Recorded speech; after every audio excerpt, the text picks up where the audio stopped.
Follow us as we journey through the tale of a shocking assassination, a forgotten hotel, and a mad rush to a dying president's bedside.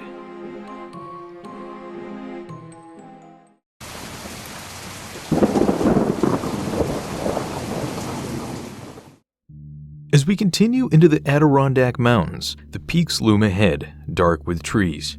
It was within this very remote area, across hundreds of miles of mountains and forest, that a national crisis played out at the turn of the 19th century.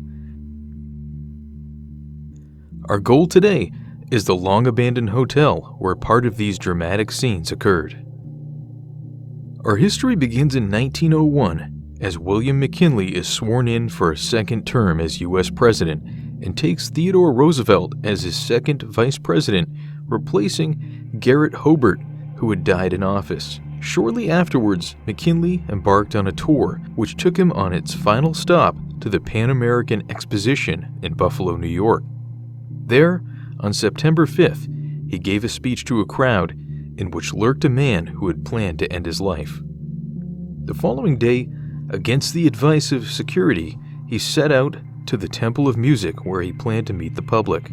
It was there his assassin chose to strike. Having hidden a gun in a handkerchief, he shot McKinley twice in the stomach upon being the next to be greeted in line. Leon Tolguz, an anarchist, was arrested and the president was rushed away for surgery. After removal of one of 2 bullets, he was sewn up and began to recover. Theodore Roosevelt, who had been in Vermont at the time of hearing of the attack, had begun to rush back to Buffalo, but stopped and continued his vacation in the Adirondacks once he learned the president was okay. However, by the 13th, the president began to deteriorate as internal gangrene began to poison his blood. Learning of this, at midnight Roosevelt began his rapid return in a wagon, later changing to a fresh one and then stopping at the very hotel we explore today, to again change to another carriage. The owner of the hotel, Mike Cronin, hiding the fact McKinley had already died, drove Roosevelt from there to the train station in record time down rocky and dangerous roads, where at around 5 a.m. Roosevelt learned McKinley had died a few hours previous. Roosevelt then rushed to Buffalo by train to be sworn in as president. While a popular inn during the 1800s on a stagecoach route, the building today seems ready to collapse at any moment. A recent fire has torn through the upper areas, leaving them blackened. It stares out with empty windows upon the mountain road that now carries tourists in cars to other destinations. Few would think this building held a part in one of the most shocking events in U.S. history. Around the side, old rusted radiators lie in the grass. I mean, you have wide open doors, but it is not safe. There's wide open doors, but you can't get to them because the ground's all collapsed all around them. Yeah. There's no way I would go in there. I go peek in a door, but I'm not going in.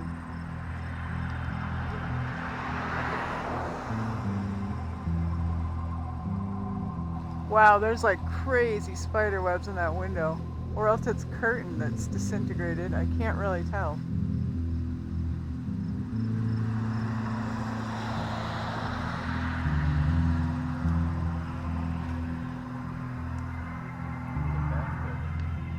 Oh, yeah, there's a sweet fireplace, too.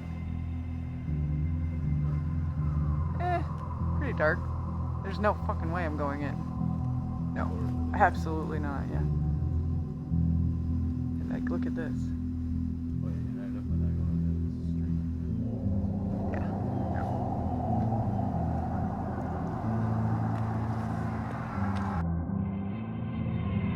The structure is extremely unsafe. A look and quick walk inside on the first floor proves not only is the place infested with huge spiders, which I walked into, but also the floor is sagging and buckling at each step, large holes dotted, and a tub from the floor above has fallen through the ceiling to sit next to an old stone fireplace.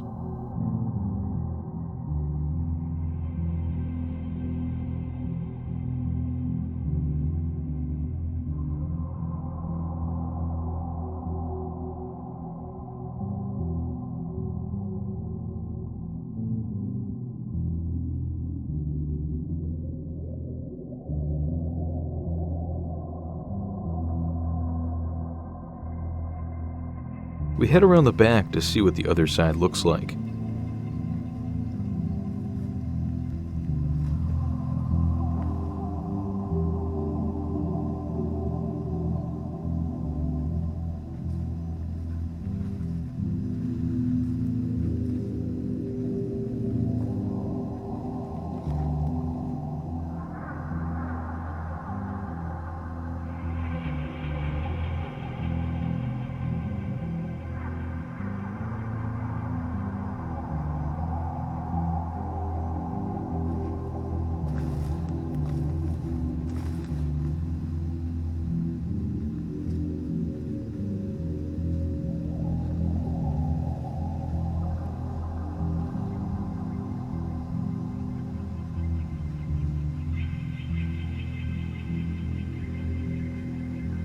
A hint of its importance shows in the side turret.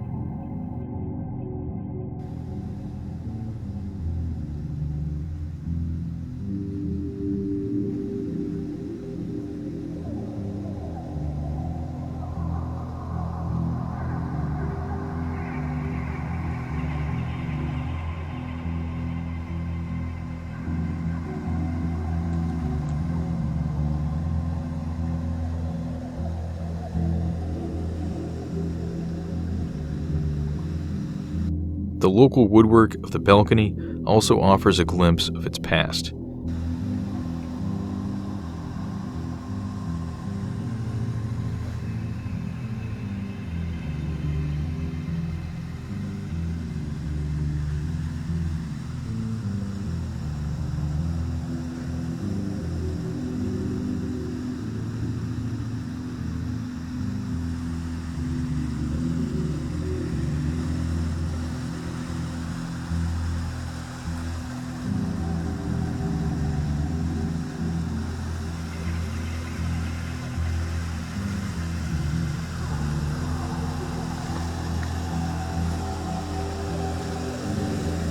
Through a back cellar entrance, it's clear the floor is gone in many areas.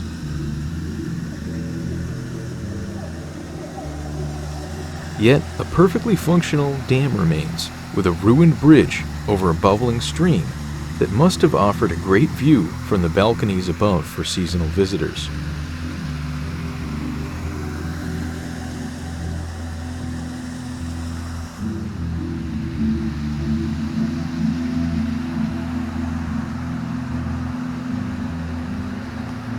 After completing the circuit, we say goodbye to the inn.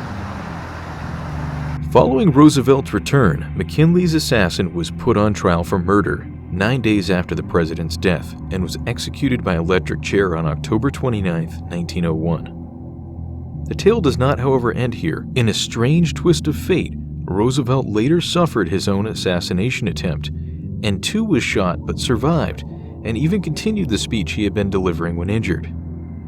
As for the old hotel, it continued operating until 1914, when in another strange episode, its owner, who had aided Roosevelt in the journey, went insane, and the hotel burst into flames a month later.